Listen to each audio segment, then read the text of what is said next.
President Andrew Jackson! Hello, ladies and gentlemen. Mr. Waples here. And today we're going to learn about President Andrew Jackson. Quiet down, old hickory. Aw. After today's lesson, you should be able to define and explain the terms Jacksonian democracy, the spoils system, the nullification crisis, assimilation, the Indian Removal Act, and of course, the Trail of Tears. You should be able to analyze how Jackson increased the power of the president and tested the system of checks and balances. And finally, you should be able to evaluate Jackson's strengths and weaknesses as POTUS, or President of the United States. Let's get started. To get a sense of what kind of man Andrew Jackson was, it's worth looking at his nicknames. He was called the Hero of New Orleans and Old Hickory by his men because he was tough as old hickory wood. He was called the Sharp Knife by his Native American adversaries. And he was called King Andrew I and King Mob by his political opponents, arguing that he gained too much power for himself and pandered too much to the common man. But to look at some background, Andrew Jackson was the first president from the western frontier. He was a man of the people and considered himself a common man himself, the first president not from the aristocratic elite of the United States. He was rugged, he was hardened, he was a duelist, he was an Indian fighter, and a war hero from the War of 1812. He was a populist who believed in helping the common man, and that is what he strove to do as President of the United States. The iffy part is his definition of a common man was a white man very much like himself. Jackson's particular style of governing was called Jacksonian democracy, as he wanted to open the government to the common man. In fact, his first night as president, he threw a raging party at the White House with kegs of beer and invited all the common folk in Washington, D.C. It got so rowdy and went so late into the night that Jackson had to escape through a window. I'm getting out of here. Jackson rewarded his supporters using the spoils system, in which government jobs were given to loyal political supporters. Their appointments were not based on merit or skills, which leads to corruption throughout his administration early on. He also opposed big government throughout his presidency. He used the veto to kill bills or congressional acts that didn't help the common man or expanded the power of the federal government. He greatly limits the power of government as a whole during his presidency, while centralizing more power to the president. Jackson uses the veto more than all his previous presidents combined, Washington using it twice, Adams 0, Jefferson 0, Madison 7, Monroe only once. Jackson uses it a whopping 12 times. One of the biggest episodes of Jackson's presidency was his attempt to kill the National Bank. Jackson thought the National Bank was a tool for the rich and the upper class. He saw it as a threat to democracy and the common man. Now, it just so happened that the bank charter was up for renewal in Congress during his presidency.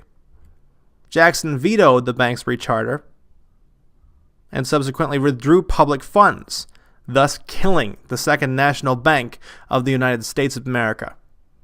In the eyes of the people, he had done a great thing for the common man. However, this action plunged the U.S. into a recession, hurting much of the industry in the United States. Another major occurrence in Jackson's presidency was the nullification crisis. Here's the backstory.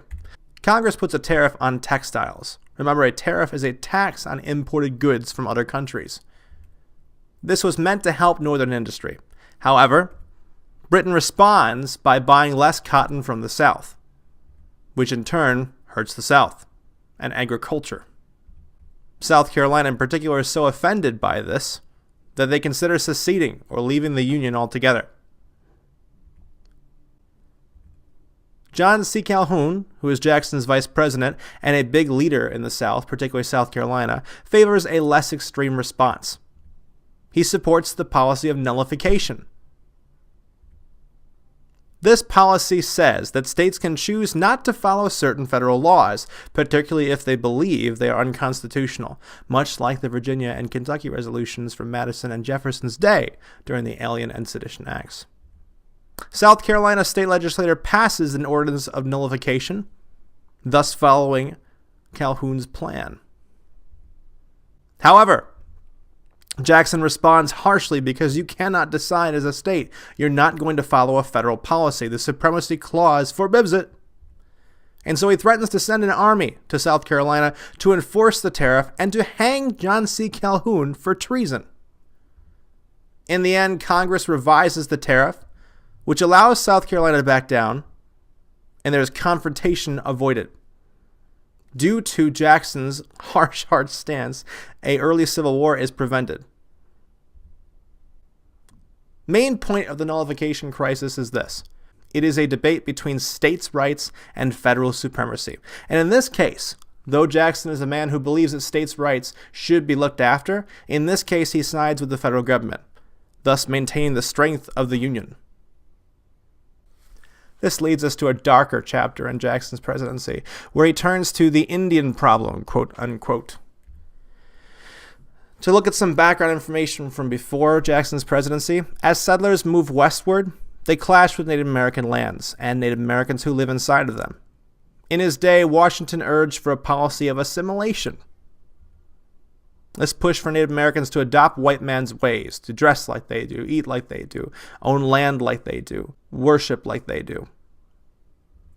However, others support a policy of relocation, to simply pick them up and move them to some place where we are not.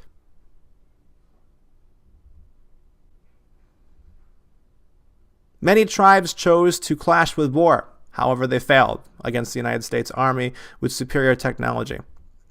Georgia passed a law to move Native Americans out of its own state. And so even at the state level, we have states trying to push Native Americans off of their lands in favor of relocation. The Cherokee Nation chose to fight legally. The Cherokee Nation was one of a series of Native American tribes or nations that had decided to assimilate and follow the rules laid out for them by the U.S. government. As such, legally and technically, they should have been allowed to stay where they were.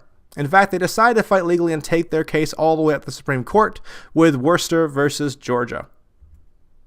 In this case, the Supreme Court, under John Marshall, Chief Justice, declares that Native nations were sovereign and not subject to Georgian laws. However, Andrew Jackson ignores it. His famous quote is, "Chief Justice John Marshall has made his decision. Now let him enforce it," which, as we know, is not how the executive branch is supposed to work. Andrew Jackson ignores the Supreme Court's ruling and allowed Georgia to continue with its plans to move the Cherokee off of their land. This exhibits a breakdown of checks and balances. The Constitution is at stake, ladies and gentlemen. Georgia tried to break the treaty with Native Americans by moving them. The Supreme Court ruled it unconstitutional in the first place.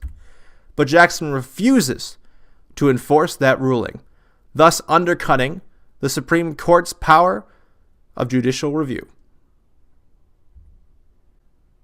To speed things along, Jackson has an act proposed in Congress called the Indian Removal Act. Jackson has a bad history with Native Americans, and he convinces Congress to pass the Indian Removal Act, which gave the U.S. the power to exchange Native American lands in cotton-rich regions for lands west of the Mississippi, which sounds as if there was some kind of fair trade. However, most nations were coerced into signing papers by representatives that didn't actually represent them in the first place.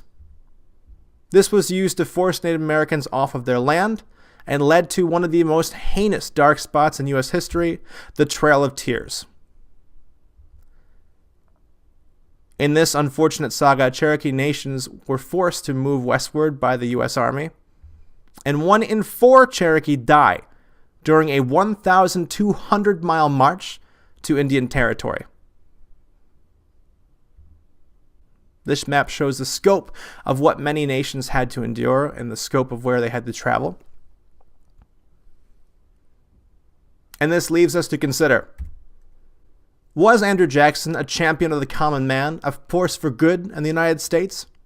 Or was he a tyrannical king who took advantage of his power and forced his will on those who could not fight back? You decide.